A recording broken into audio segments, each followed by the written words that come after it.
All right. Welcome to Grail Country, everybody. I'm here with Eugene Terekhin.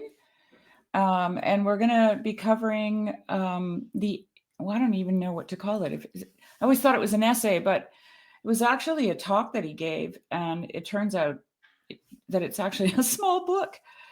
It's like I listened to it on YouTube as well, and it's like 2.5 hours. So anyway, we're gonna go through On Fairy Stories by JRR Tolkien, and it was a talk that he gave sometime in the 30s, I believe, and then it was published later at the Andrew Lang.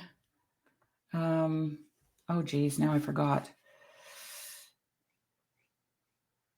Andrew Lang. Do you remember? Eugene? Well, It was it was okay. This essay was originally intended to be one of the Andrew Lang lectures at St. Andrew Lang Andrews. lecture. That's what I was looking Yes, for. yes, yes. Yeah, and I And it wanted to give was, a little. Oh, go ahead. yeah, Go yeah, it was ahead. delivered in 1938. Mm-hmm. So, Thanks for the precision there. yeah, I'm I got terrible it here on my screen. There we go. It was, I remember quite a long time ago. The first time I read the essay was, I don't know, maybe 3 years ago.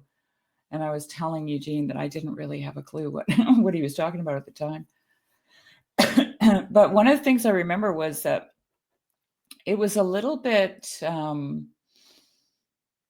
do I put it? Contrarian to what the Andrew Lang lectures would have been like. Because he really calls into question what people were calling fairy tales at the time.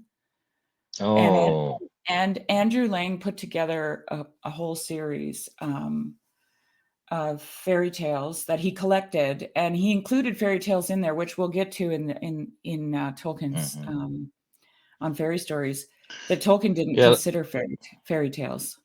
yeah, that's interesting because he devotes quite a bit of time distinguishing between like the beast fairy tales from like, Yeah, proper fairy yeah, tales, etc. he's really particular about what he considers a fairy tale or not. And so Yes, it yes, was yes. it was it was stated somewhere in whatever I was reading that, it may not have made the people at, for this Andrew Lang lecture, it may not have made them very happy actually hearing what he Oh, said, although it yeah. was informative, you know. hmm So he was being a bit of a contrarian in the world of fairy tale people. Well, yes, yes. And I did get a sense that he's arguing with someone just by the Right. tone of his Exactly. delivery. And I didn't Yeah. know who he was, but okay, whoever it is. Yeah. I Uh, mean, I think Andrew Lang had good intentions, but he just didn't have you know, the idea yeah. of fairy tale. He didn't have that as nailed as Tolkien did. hmm Um, So, yeah, it's interesting, but it's really helpful to read to the end because I believe the end is the clue to the beginning when he okay. talks about the eucatastrophe and the evangelium at large. Right. And Right. yeah, and then so I'm not going to spoil anything, but it's just Yeah. interesting. Okay. We'll keep that in mind. This time I only got about halfway through the lecture and decided to stop there because we're going to try to take this slowly. I'm going to do a little bit of reading, and I was just saying to Eugene, I'm not even sure how much reading I should do because it's pretty dense. But I just want people to get a sense of what we're talking about while they're listening. But if anybody's interested to read them for themselves, on Fairy Stories, there's a good PDF version online. I didn't put a link in the description, which I should have done. Maybe I can do that later. And yeah, if this is capturing your attention, then maybe just read along because I don't know. It's 41 pages, the PDF. Uh-huh. So I don't know if I want to read the whole thing online, kind of thing. But I'm going to read a little bit for now. and just give us a start. So I'll just start reading. This Mhm. essay was originally intended to be one of the Andrew Lang lectures at St. Andrews, and it was in abbreviated form. Oh, okay. So it wasn't as long, the lecture. Mhm. Okay. So that Mhm. makes sense. Because I'm like, he gave a 2 hour lecture, 2.5 hour lecture. It was in abbreviated form, delivered there in 1938. To be invited to lecture in St. Andrews is a high compliment to any man. To be allowed to speak about fairy stories is, for an Englishman in Scotland, a perilous honor. I felt like a conjurer who finds himself, by mistake, called upon to give a display of magic before the court of an elf king. After producing his rabbit, such a clumsy performer may consider himself lucky if he is allowed to go home in proper shape, or indeed to go home at all. There are dungeons in fairyland for the overbold. And overbold, I fear I may be accounted, because I am a reader and lover of fairy stories, but not a student of them, as Andrew Lang was. I have not the learning, nor the still more necessary wisdom which the subject demands.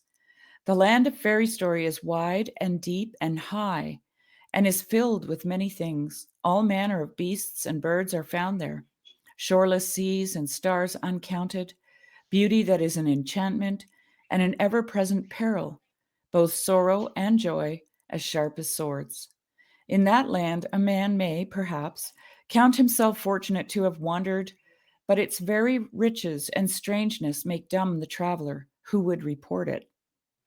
And while he is there, it is dangerous for him to ask too many questions, lest the gates shut and the keys be lost. The fairy gold too often turns to withered leaves when it is brought away. All I can ask is that you, knowing these things, will receive my withered leaves as a token that my hand at least once held a little of the gold. There are, however, some questions that one who is to speak about fairy stories must expect to answer, or attempt to answer, whatever the folk of fairy may think of his impertinence. For instance, what are fairy stories? What is their origin? What is the use of them? I will try to give answers to these questions, or such hints of answers to them as I have gleaned, primarily from the stories themselves, the few of all their multitude that I know. So maybe we should talk about this intro because Mhm. there's quite a bit in there. So Yeah. one of the things that stood out to me was that he doesn't claim to be as book smart as Andrew Lang. Mhm. Mhm. He says he's not a student of them, Right. which speaks a lot, actually volumes to me. That I don't remember who said that. That is basically, oh, okay, it was somebody on the podcast that I just listened to. That the best way to understand the Inklings is not to understand them, but actually do what they do. It's like Okay. it's not really it's not like that we can become a student of the Inklings and hope to get that, you Right. know. But it's actually plunging into the kind of thing that they did because it was Right. more of an experience, than anything else. Maybe that's what he's referring to because sometimes when you start, studying a thing, like to study, the war and peace. I've read actually, uh, you know, uh, in Russia, there's so many studies of war and peace. Yeah. But when you read those studies, you just don't get ignited from within. You just don't, usually don't get what Tolstoy was after. Right. Right. Yeah. You spend too much time on these criticisms or you know little details that take away from. Like I know a lot of people tend to when they're criticizing, and I don't mean that in a bad way, but when they're as literary critics when they're going through a book, they tend to map the person's life onto the story. Like, do you know what I mean? Like, Yes, yes, yes, very much so. and then they diminish actually the embodied aspect or the incarnational, I would say, aspect of how our lives are universal in a sense, right? It mhm, doesn't mhm, necessarily have to be Tolstoy's life or Tolkien's life, or his biography. mhm, That's the underlying current of a story, mhm. but it's a universal thing, right? Being human, Yeah, something like yeah. that. Yes, I even know of a really good like a film director from the Soviet times, and I usually love his movies, but there's one movie that he made that just absolutely threw me. You know, it was on the life of Hans Christian Andersen, Oh, and okay. it followed his biography pretty closely. And I could feel that the director really wants us to kind of, uh, you know, he was pretty much mapping his life onto his stories, fairy stories Right, that he wrote. It was such a disaster. The whole movie was a disaster in my mind because he right. didn't get he didn't get the stories. He didn't get what Yeah, yeah. Anderson was after. You know? Well, that's Anyway, interesting because how did the Soviet Union feel about fairy stories? Like, did they try to rationalize them? Do you think that that film was no, part of that? no, No? Okay. not at all. They actually need it. You see, Utopia is a fairy story. Right. It's a false fairy story, Mhm, yeah, but it's yeah, it's a kind of it doesn't have a eucatastrophe, by the way. It's just a gradual improvement until you reach this pinnacle of the yeah. utopia, Right, communism. right. But as opposed to this particular, what Tolkien is talking about is going Yeah, to point out that the true fairy tale is always eucatastrophic, yeah, yeah. you know. And but That's the interesting. Soviets really loved fairy tale actually, and Well, they have there a are a lot long of movies. history, a long Yeah, history of it, right? yeah. Yeah. So Did they yeah, did they write now I'm curious. Did they write new fairy tales for the new yes, utopia? yes, they did. There were quite a few children's authors that wrote specifically, and some of them did a really, really good job. But Mhm. but I think that they just had to borrow uh, Right. a lot of their techniques and a lot of their, I mean, even the content from the true fairy tale from the Y Evangelium, right. overall, you know. Yeah. But yeah, yeah, I guess you can't escape it. Um, there were many attempts, though, to write fairy tales, in the Soviet times. Right. Mm, Um, so he's back to this what I read here. I thought it was interesting because he's obviously a little nervous about giving the talk because he says, "I felt like a conjurer who finds himself by mistake called upon to give a display," right? And then he says, he may be allowed to go home in proper shape or indeed go home at all. There are mm, dungeons in fairyland for the overbold. But then he says, "And overbold, I fear I may be accounted." So he's gonna go into it anyways, right? Like he's gonna mhm, he's gonna mhm, risk being overbold. mhm, Um, because he's a reader and lover of fairy stories. So he's not a student, like you were saying. mhm, He's just a reader and lover of them. mhm. Um, what did you think about his description? While he's there, it's dangerous for him to ask too many questions, and the fairy gold often turns to withered leaves. Yeah, that's a good point. Um, yeah, Yeah, well, maybe thinking it's just talking about beauty that is an enchantment. And enchantment is a really interesting thing because you can easily break it, and right, then you'll lose whatever you thought you had in your hands. Like you thought you right. had this gold, and then it's just leaves.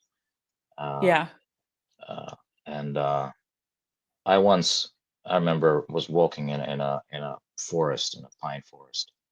I was just observing the squirrels, and I was really at first I was really frustrated because every time the squirrel would see me, it would literally go behind the trunk of the tree to hide from me. Like Right. the moment I would see the bird, it would stop singing. Yeah, The I know. moment the moment I would notice and pinpoint some magic, it would disappear. Right. But I still loved it. I still would collect those golden nuggets in there. Right, But right. it was like magic is enchantment, not magic. Enchantment is too shy to Yes. bear my gaze when I want to appropriate it and make it my own. You Mhm. know. There's something really interesting about that too, like from a like a biologist's standpoint.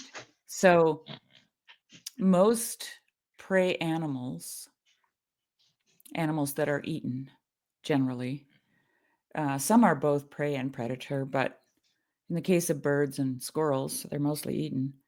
Um, they have a dark eye. They have no white to their eye. We have Hmm. white in our eyes. So you can all if you're an animal watching a human or a predator, predators have the same, you can see where they're looking by where Hmm. because the whites define what they're targeting. Hmm. And so I find it amazing, like you were saying about the birds stopping to sing, I often go back to the lake and there'll be all these songbirds and they'll be singing as long as I'm not looking at them. But as soon as I start looking at them, they all stop. Hmm. And then Exactly. they'll fly away because they can see that I'm looking at them, you know?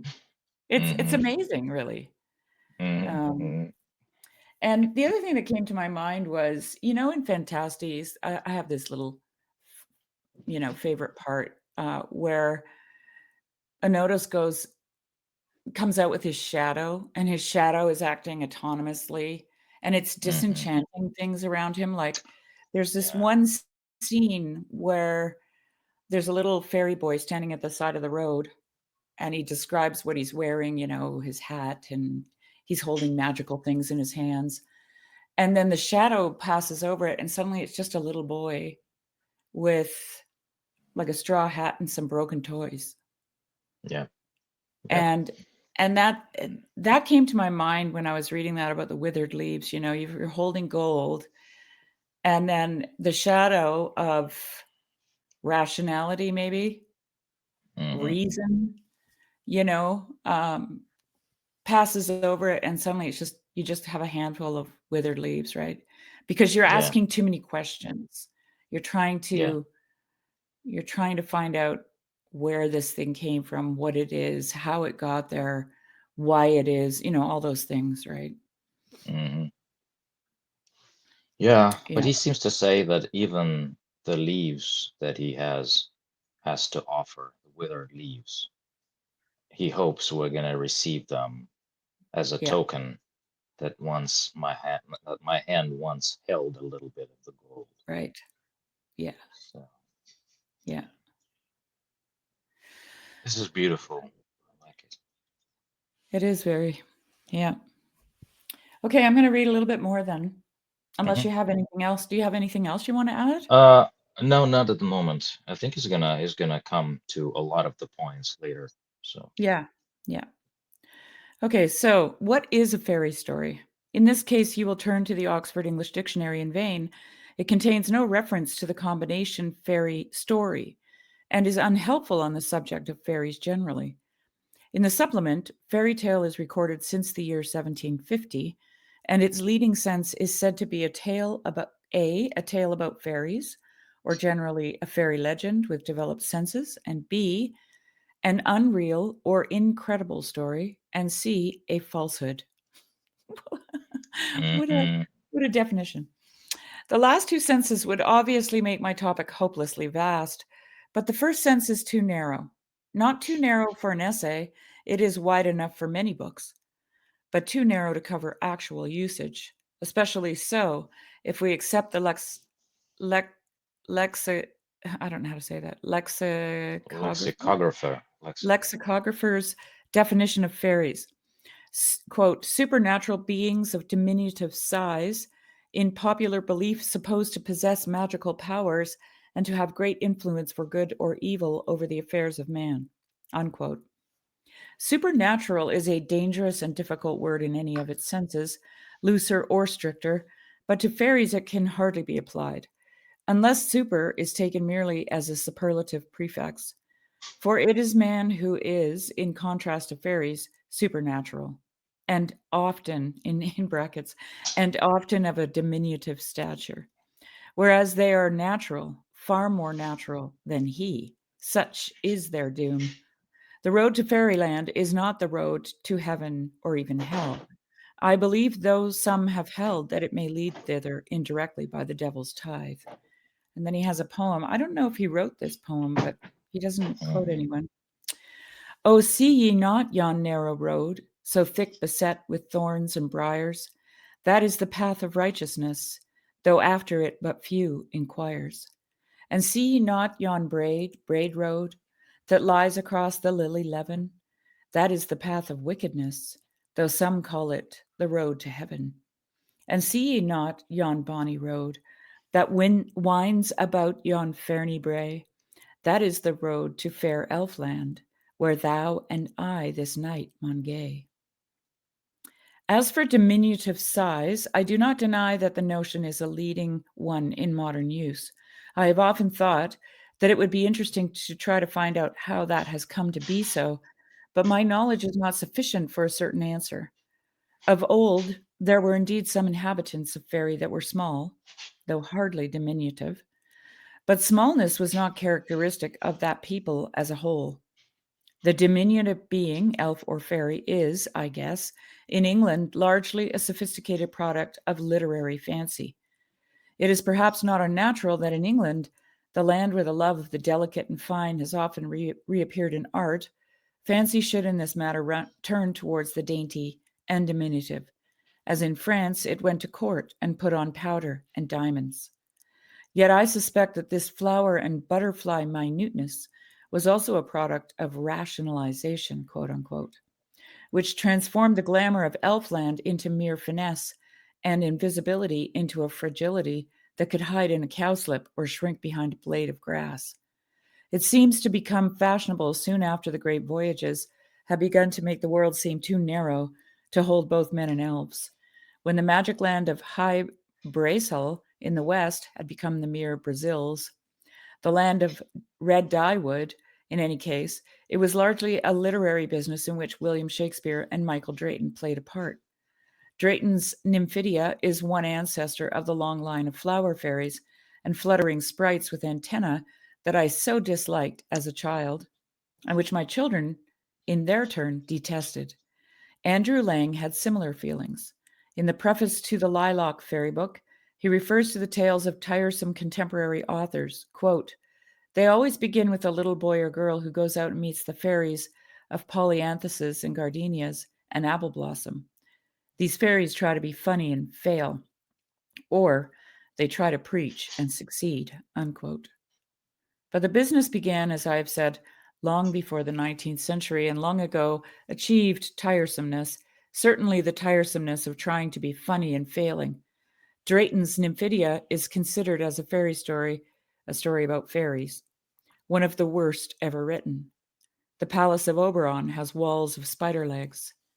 And then he quotes, obviously, from Nymphidia, and windows of the eyes of cats, and for the roof instead of slats is covered with the wings of bats.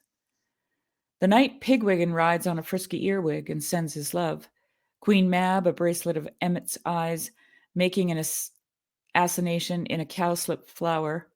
But the tale that is told amid all this prettiness is a dull story of intrigue and sly go-betweens. The gallant knight and angry husband fall into the mire, and their wrath is stilled by a draught of the waters of Leith. It would have been better if Leith had swallowed the whole affair. Mhm.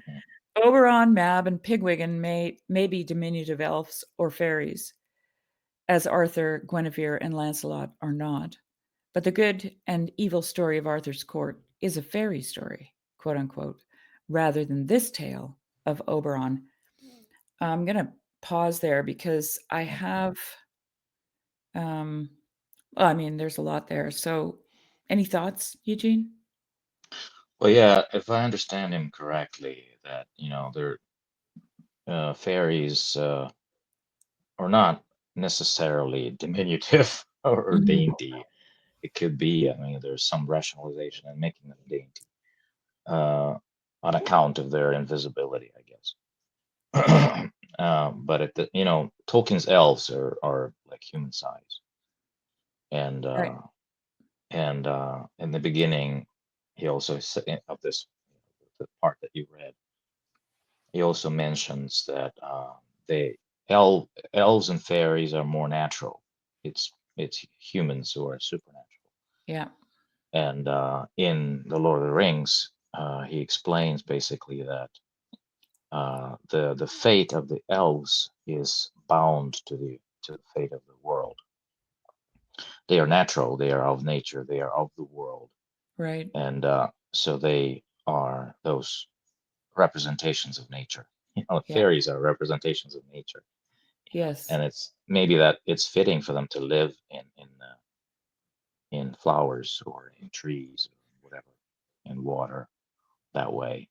But men are supernatural because we are guests and strangers. We come and Right. go Right.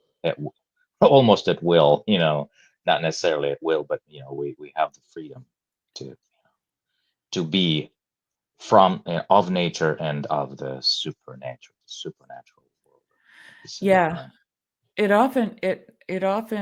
Or it when I was reading about this, or I mean, just in general, like reading fairy stories themselves, fairies are capricious. Like they're really not. You Yes. can't. You can't. You can't know how they're going to treat you. Right. Hmm. You just never know. They can be Yes. deceptive. They can be kind. They can. They can Hmm. have. Which is how nature is. Right. It's capricious. Hmm. And I was just thinking, that word capricious, it comes from capri, which is a goat. Oh, really? And Capri. Oh, that's right, Capri. yeah, Uh-huh. and that's how goats are. I had goats for many years, and man, I tell you, they can be super frustrating because of that, right? Because they're just, Uh-huh. I keep wanting to think of the German word, trying to think what it is. Unberechenbar is, Oh, unpredictable. oh, Yeah, okay. goats are unpredictable about how they're gonna, you know, deal with a Yeah, yeah. situation. But I also thought of, oh no, I wanted to finish that thought about capricious. Mhm. That's the first person Lucy meets in Narnia is Mr. Tumnus. Yes, yes, capricious. Isn't that interesting? I just thought of it Mm-hmm. now. Mm-hmm. He's a goat. He's a half He's goat, like, right? yes, yes, yes, Yeah. yes, yes. I mean, that's what Pan is too, which is Y- Yeah, yeah, nature, right? yeah. Nature, Pan, and what's his other name? Dionysius, right? Is that the same one? Yeah, I think Dionysius. so. Yeah. Yeah, and then also Bacchus, Yeah. right? Uh-huh. And then Jesus Yeah, it is, makes of course, sense. there's the old goat and sheep analogy, right, for human Oh, beings. yes, yes, yes, yes. Oh, that's interesting. Well, thank you for sharing about capricious. I didn't know that, but it makes a lot of Yeah, sense. Yeah, yes, yes. yeah. Hmm. Yeah, so and another thing I thought of was in the beginning of Phantastes, when it comes to this idea of fairies being diminutive, I Yes. just wanna read a little bit. Anodos meets a fairy woman. She's in that little cupboard, right, when he's going through his father's Hmm. papers, remember? Hmm. And she's very Yep, yep, small. She's yep. diminutive. And she says to him, "Anodos, you never saw such a little creature before, did you?" "No," said I, "and indeed, I hardly believe I do now." "Ah, that is always the way with you men. You believe nothing the first time, and it is foolish enough to let mere repetition convince you of what you consider in itself unbelievable. I'm not going to argue with you, however, but I'm going to grant you a wish." And then further down, um, Anoto says, "Here I could not help interrupting her with foolish speech, of which, however, I had no cause to repent." And so he asks, "How can such a very little creature as you grant or refuse anything. Is that all the philosophy you have gained in 1 and 20 years? She said. Form is much, but size is nothing. It is a mere matter of relation. I suppose your 6-foot lordship does not feel altogether insignificant, though to others you do look small beside your old Uncle Ralph, who rises above you a great half-foot at least. But size is of so little consequence with old me that I may as well accommodate myself to your foolish prejudices. So saying, she leapt from the desk upon the floor where she stood, a tall, gracious lady, with pale face and large blue eyes. Her dark hair flowed behind, wavy, but uncurled down to her waist, and against it her form stood clear in its robe of white. Now, said she, you will believe me. There you go. Isn't that awesome? Transformation. Yes, yes, yes, yes. He doesn't believe the small thing, right? And Hmm. I kind of got that sense with Tolkien here when he says the diminutive being L4 fairy is, I guess, in England largely a sophisticated product of literary fancy. It is perhaps not unnatural that in England, the land where the love of the delicate and fine has often reappeared in art, fancy should in this matter turn towards the dainty and diminutive. Fancy. So he's making a distinction, I think. He hasn't said it out loud, but he's making a distinction between fancy and imagination, that Coleridgean, Hmm. MacDonald, Hmm. right? Where fancy is the lesser.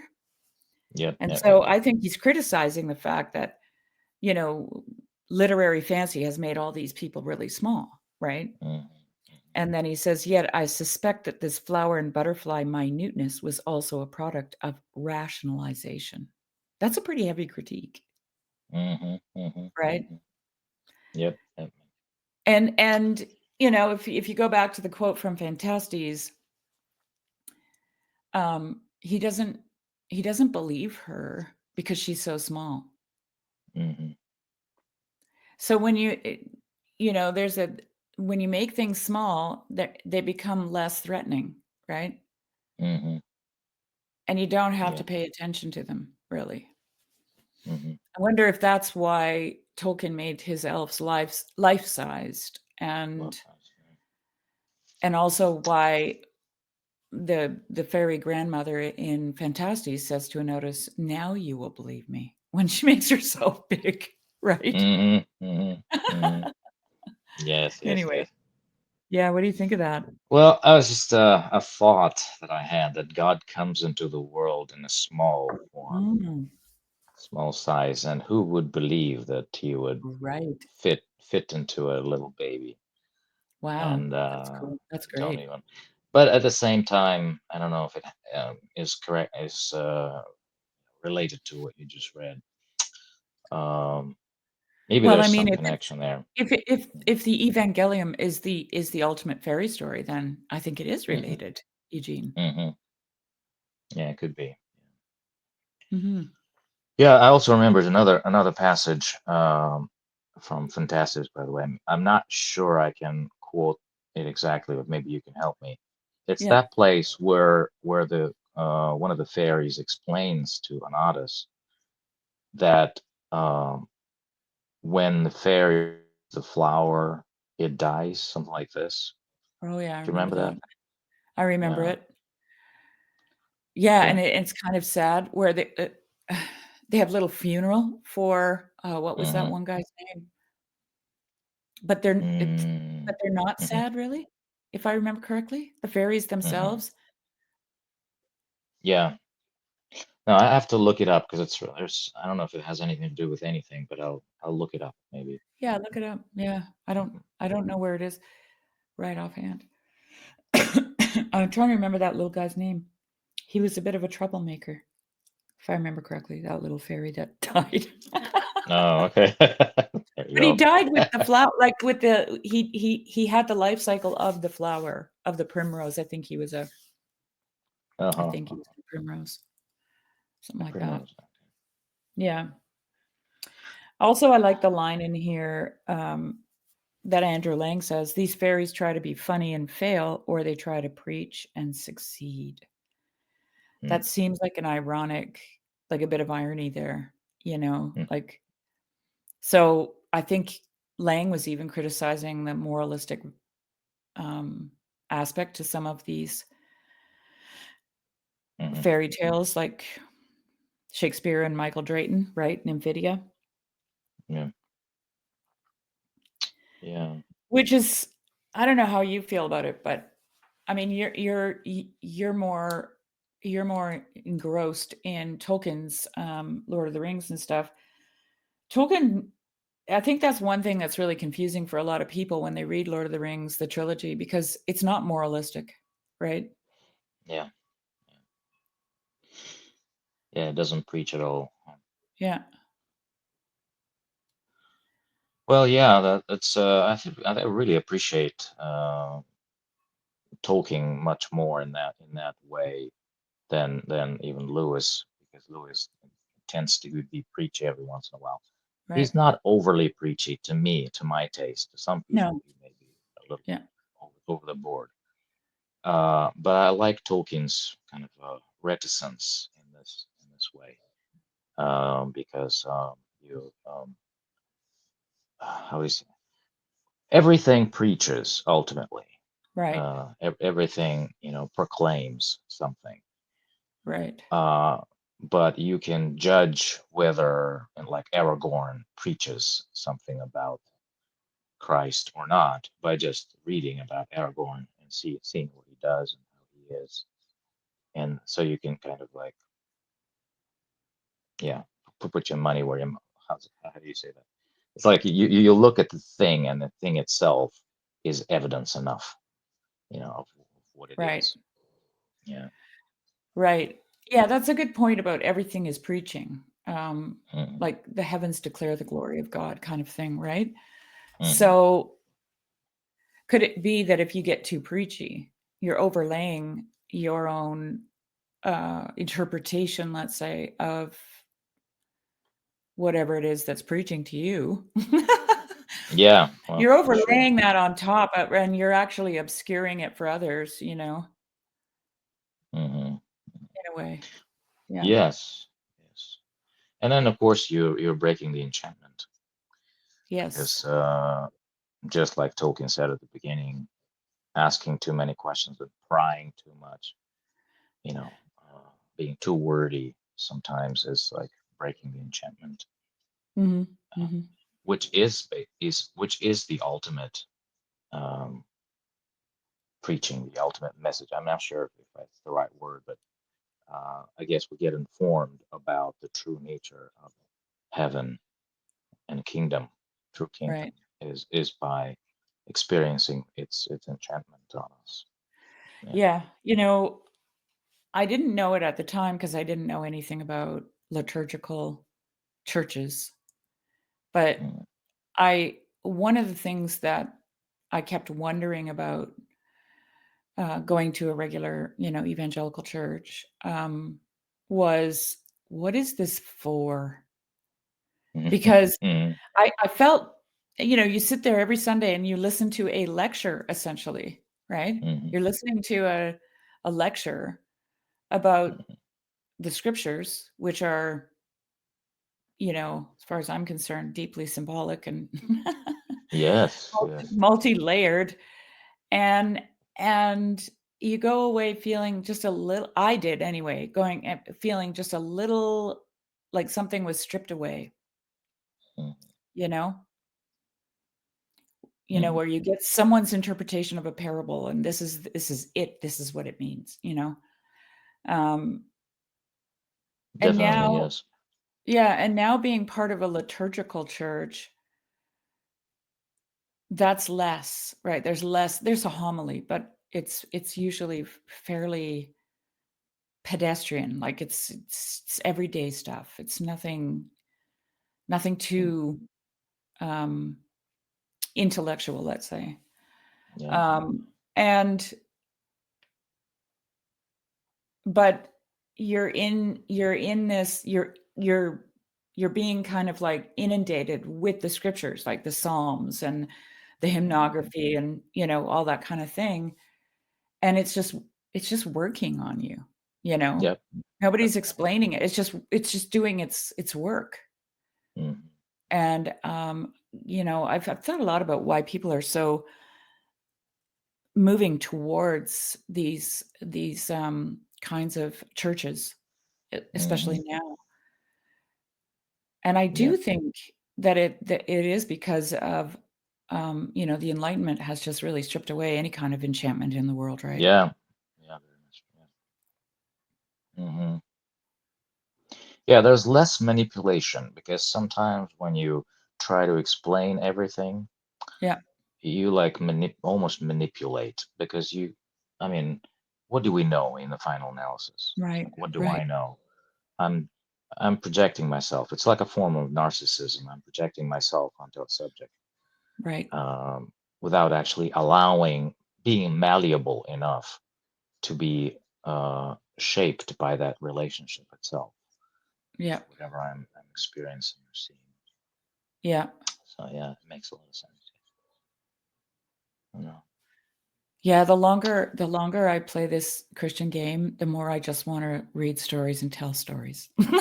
Yeah, yeah, yeah, yeah, You know what I mean? yeah. Yes, yes, there's so much to it. True.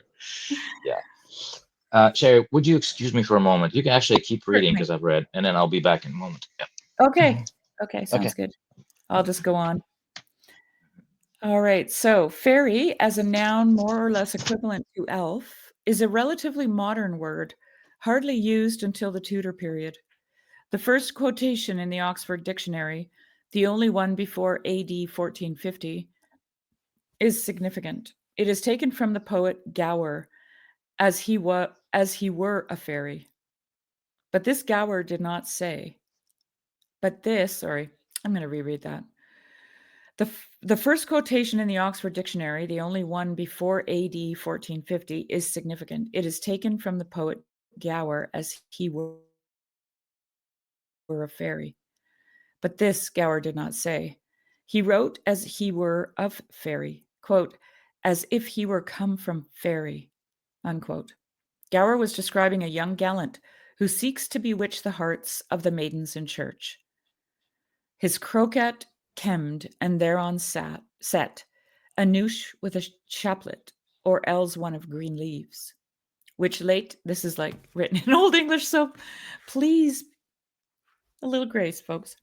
His croquet kemmed, and thereon set a noosh with a chaplet, or else one of green leaves, which late come out of the greaves.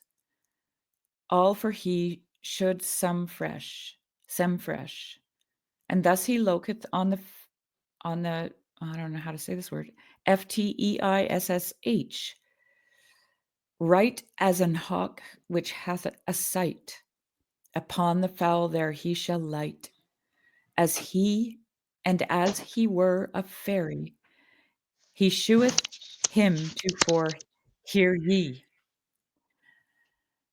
This is a young man of mortal blood and bone, but he gives a much better picture of the inhabitants of Elfland than the definition of a quote unquote fairy under which he is, by a double error, placed. For the trouble with the real folk of fairy is that they do not always look like what they are, and they put on the pride and beauty that we would fain wear ourselves. At least part of the magic that they wield for the good or evil of man is power to play on the desires of his body and his heart. The queen of Elfland, who carried off Thomas the Rhymer upon her milk white steed swifter than the wind, came riding by the Alden tree as a lady, if one of the enchanting beauty, so that Spenser was in the true tradition when he called the knights of his fairy by the name of elf. It belonged to such knights as Sir, is that Gawain or Guillaume, Guyon, I wouldn't Guion, know. rather than to Yeah. Pigwiggen armed with a hornet's sting. Now, though I have only touched, wholly inadequately, on elves and fairies, I must turn back, for I have digressed from my proper theme, fairy stories. I said the sense, quote, stories about fairies, was too narrow. It is too narrow, even if we reject the diminutive size, for fairy stories are not in normal English usage stories about fairies or elves, but stories about fairy, that is, fairy, Faerie, the realm or state in which fairies have their being. Fairy contains many things besides elves and fays, and besides dwarfs, witches, trolls, giants, or dragons.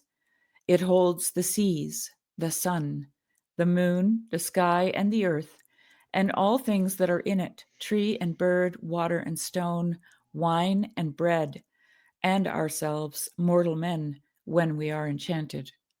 Stories that are actually concerned primarily with fairies, that is, with creatures that might also in modern English be called elves, are relatively rare, and as a rule not very interesting. Most good fairy stories are about the adventures of men in the perilous realm or upon its shadowy marches. Naturally so, for if elves are true and really exist independently of our tales about them, then this is also then this also is certainly true. Elves are not primarily concerned with us, nor we with them. Our fates are sundered, and our paths seldom meet. Even upon the borders of fairy, we encounter them only at some chance crossing of the ways. Maybe I'll stop there for now. I stumbled my way through that Old English poem there from Gower. No, I have no idea what he's talking about.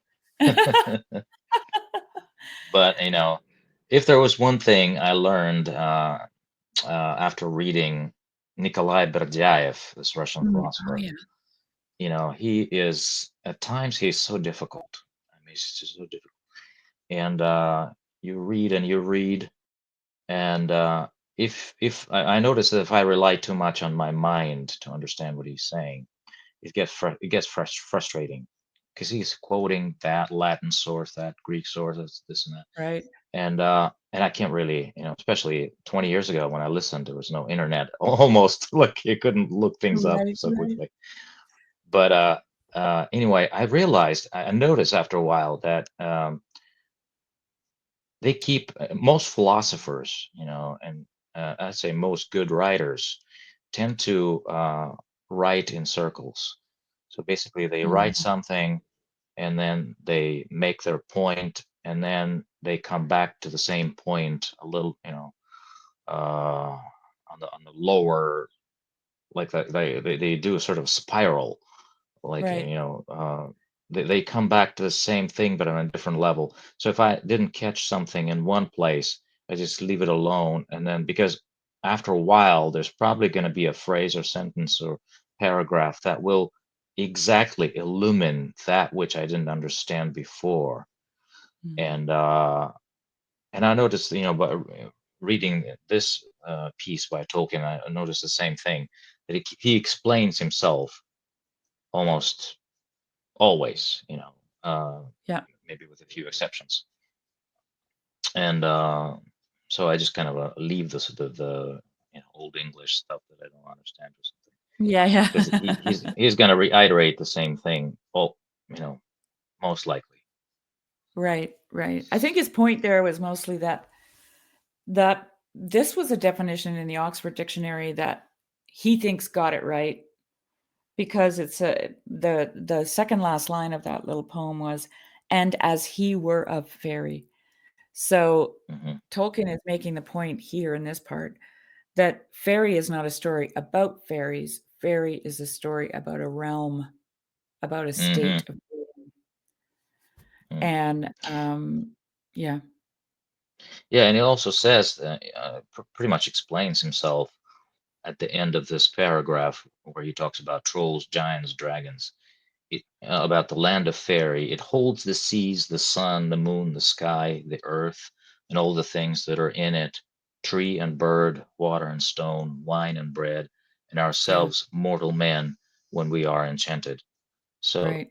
I think it's key really that we cannot enter fairy without being enchanted. And um, how would I say that? Maybe that's what he means by our worlds have been sundered, Hmm. and we rarely meet elves even at the borders of the fairy nowadays, uh, because enchantment is really rare nowadays. Right, right. And yeah, and that's why probably there are so many wrong, incorrect definitions of what fairy tale is or fairy story is. Because to really understand what a fairy story is, you have to have some experience of the fairy, of being enchanted. Yeah. So, and then of course, if you have that experience, then there's no sundering and you understand what it's about. Right. You know, when I read that part, one of the things that came to my mind was and it's because it was like an aha moment for me. When I was a catechumen in the Orthodox Church, I wanted to know what the Orthodox stance was on the Eucharist. Like, what is it to you? Like, is this actually, Yeah, that And thing. he said to me, he said, it's bread and wine, and it's the body and the blood. So that is the kind of thing that Tolkien is talking about here. Like, because he says, uh,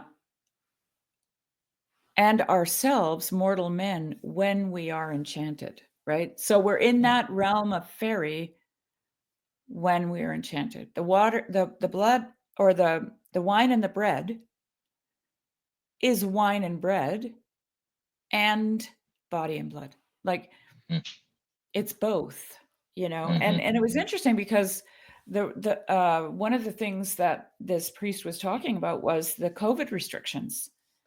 mm, Um, because he said it was to him. Now, get this. I'm just going to throw this out here. I don't know what anyone's going to think of it, but anyway, this is what my priest said. It's magical thinking to think that you can't get COVID from the Eucharist mhm, mhm, because it is bread and wine, mhm, and it's the body and the blood, right? mhm, Like, this is mhm. the same priest that said to me, uh, when reading through the Nicene Creed, "Don't ask me what begotten means, and don't ask me what proceeds means." Those are the words we use, and, let it wash over you. That's That was great. his, right? But don't ask too many questions, lest you Exactly, want to lose your enchantment. exactly. Yeah, There's a high cost to asking, to prying too much into the mysteries. right, right, You right, know. and I get that same sense here reading like that those interactions that I had with my priest about these things, um, the I was reminded of them when I was reading through this part of of the, uh of the talk that he gave, or the essay. Mhm. Yeah. I think Nate, if Nate was here, he would I'm just because he says, "I said the sense stories about fairies was too narrow." Nate's referred to the gospel about Jesus in contrast to the gospel of Jesus, Mm, mm. right? Yeah. Yeah. It's a similar thing. Yep. Yeah. So, Yeah. I don't know how much time you have, Eugene, but do we wanna do that? We wanna go for an hour, and then we've got, like, about yeah, 10 yeah. minutes left? 10, 15 Okay, minutes. I think it would be really good. that's Yep. perfect. Okay. Mhm. So, is there anything else in there that you wanted to touch on? No, no, we can Okay. keep going. I was gonna Okay. say something, but he's gonna come to this point later somewhere. I remember. So I guess I'll just leave it. We'll come to Okay. that eventually. Yeah. I'll just do this one, I'll just do this one, paragraph.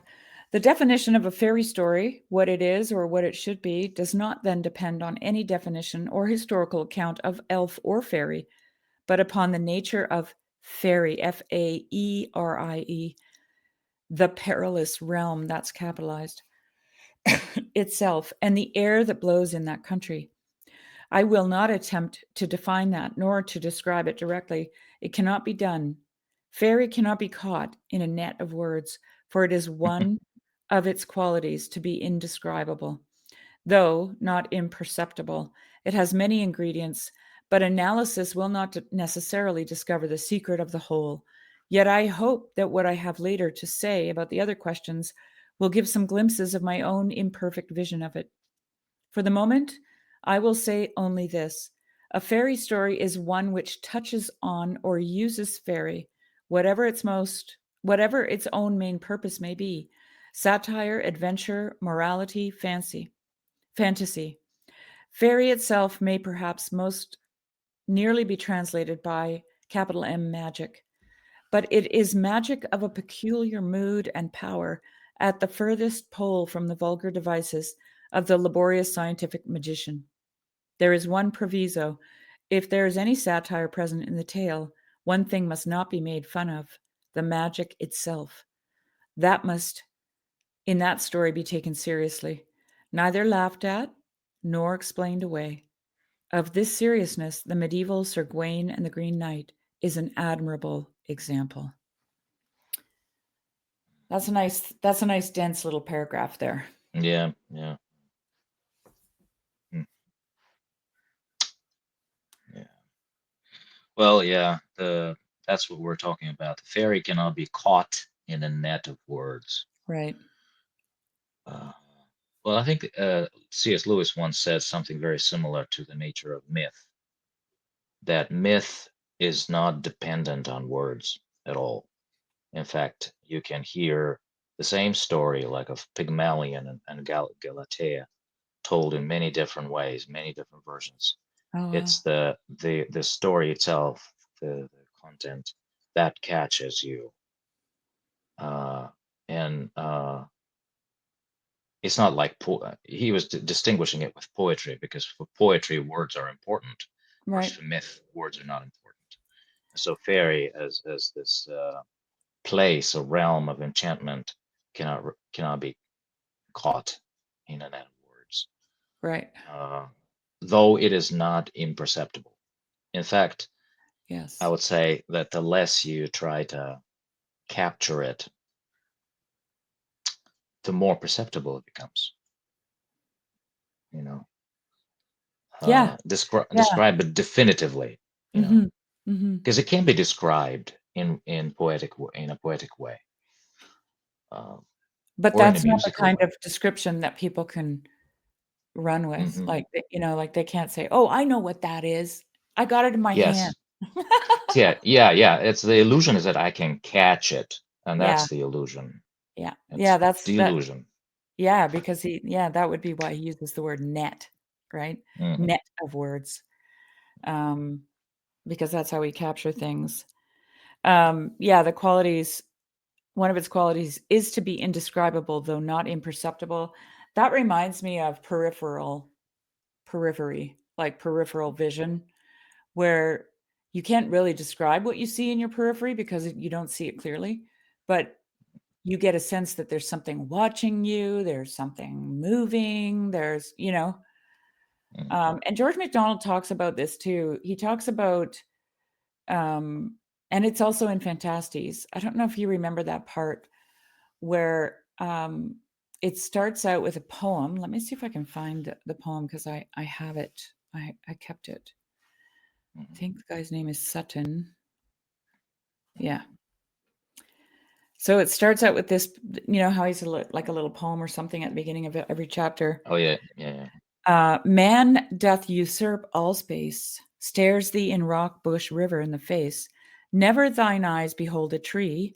'Tis no sea thou seest in the sea. 'Tis but a disguised humanity. To avoid thy fellow, vain thy plan. All that interests a man is man.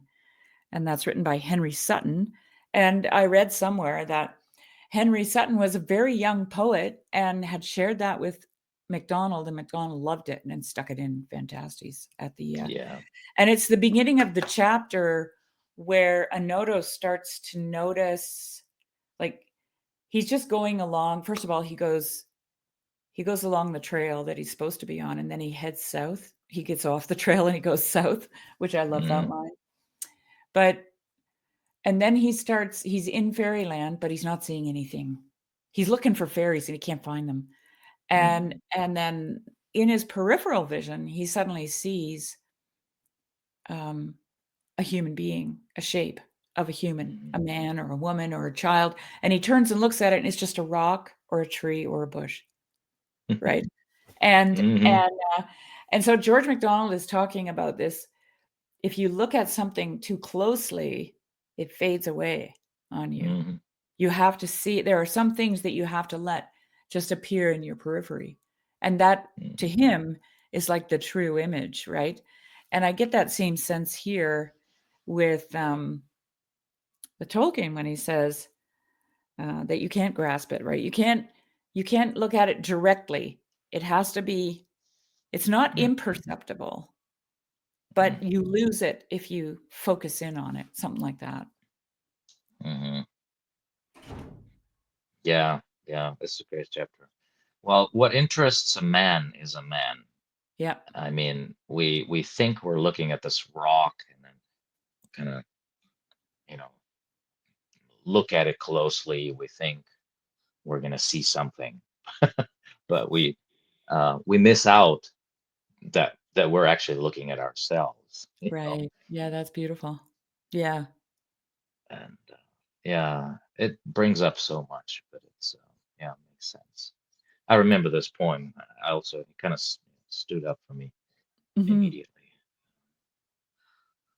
Yeah, and then MacDonald actually uses that phraseology. I don't know if Sutton read his chapter beforehand or if George took from Sutton, but he uses rock, whatever that was, that little phrase in the poem, um, rock bush river, stares thee in rock bush river in the face. Hmm. He uses that little trilogy of words in that chapter, which is really, Hmm. really great. Hmm.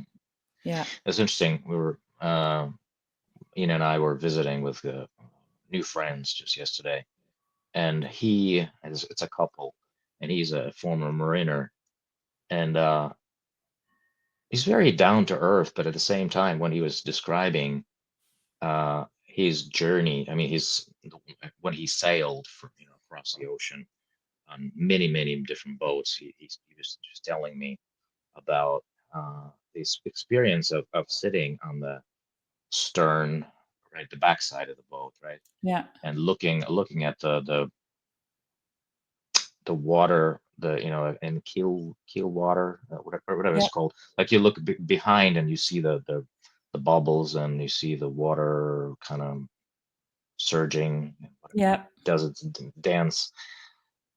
He said I'd be sitting there for hours, uh, and uh, and he basically said that's why I love boats. There's something about boats. There's something about sailing there. And then he took me to their little room where they have all kinds of drawings of boats and sailboats, Mm. and the way he talked about it it's like uh oh yeah, he was saying you cannot just draw a boat the way it is. You Mm. really have to know the soul of the boat to draw Wow. it, because boat is basically a bird. Wow. It flies. It doesn't really go, on the surface, but it flies. And there are many, many sailboats, pictures of sailboats in that room. Yeah. Yeah. And I was listening to him, and I was really, I had a feeling that he's talking about himself. He wants to fly. He's the Mm. bird. He's Right. the Right. bird. And Yeah. Yeah. Yeah. yeah. Yeah. And yeah, when you were telling that, I was thinking how boats do have like an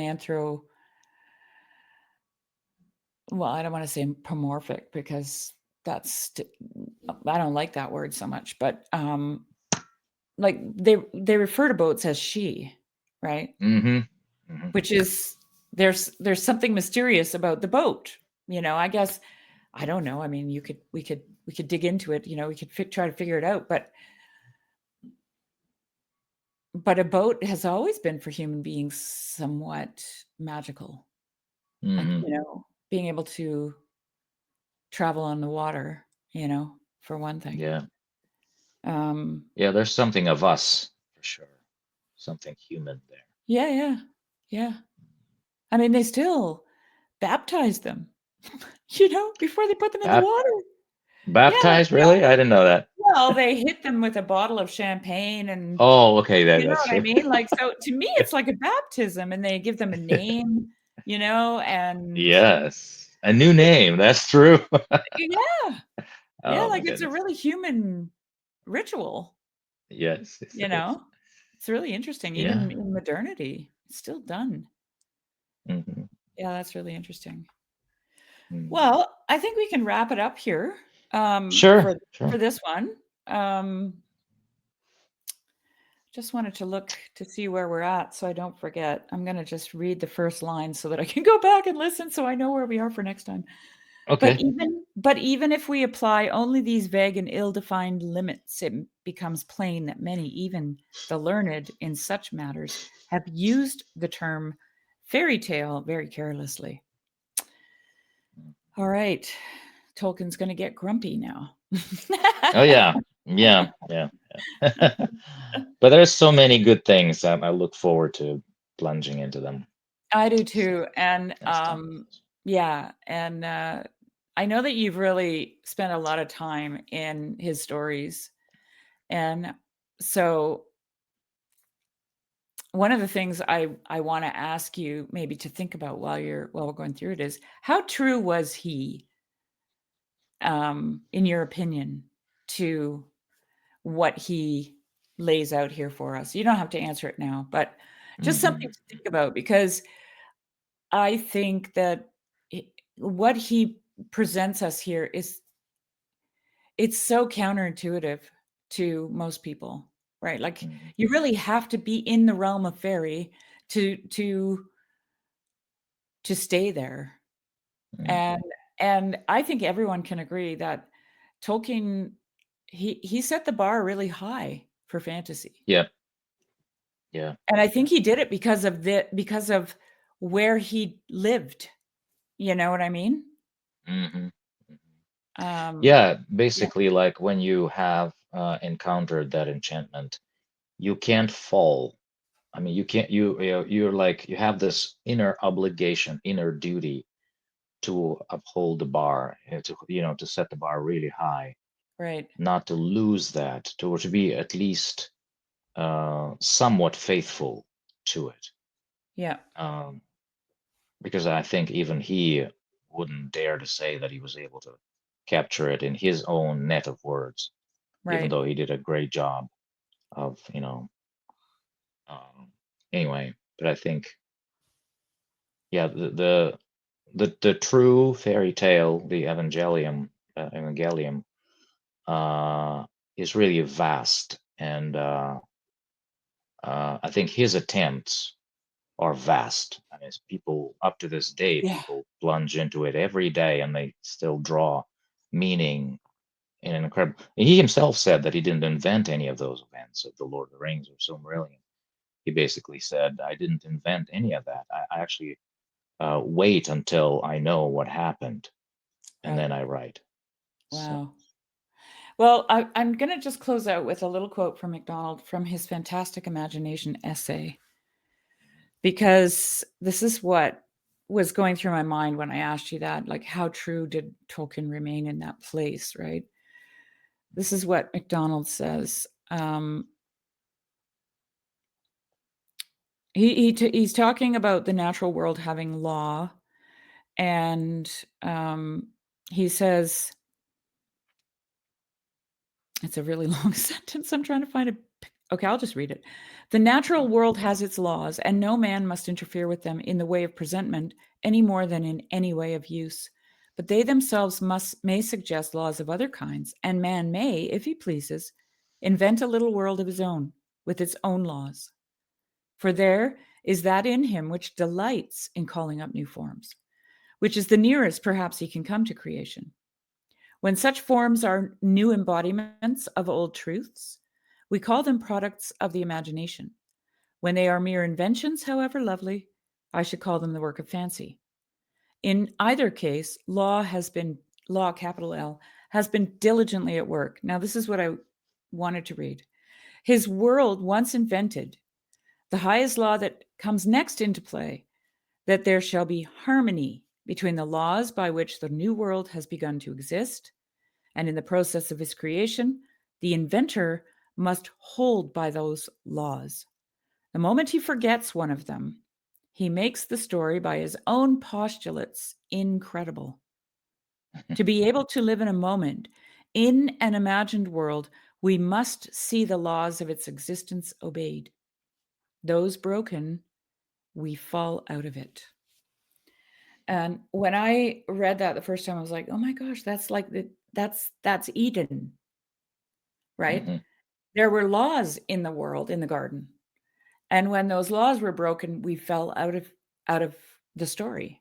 Mm, mhm, And but there's also laws in Middle Earth, right? mhm, mhm. And I, as someone who aspires to write but doesn't because it terrifies me, I read something like this and just it makes me think I could never write a story. I keep forgetting my laws. Interesting. Like that you can't just it can't just be rational for you. It has to be a place where you live. Yeah, You know what I'm exactly. saying? You Yeah. basically have to be able to describe what you see. I mean, Yeah. you can't invent anything. You just have to No. describe what you What you see. see. Yeah, yeah. Yeah. That's it. So, All right. Well, thank you yeah. so much, Eugene. I Well, look forward to going yeah, through. yeah. Yeah. Thank you. Such a pleasure. Well, till next time. Yes. Bye. And thank you everyone See ya. for watching. Bye-bye. Yeah. Bye-bye.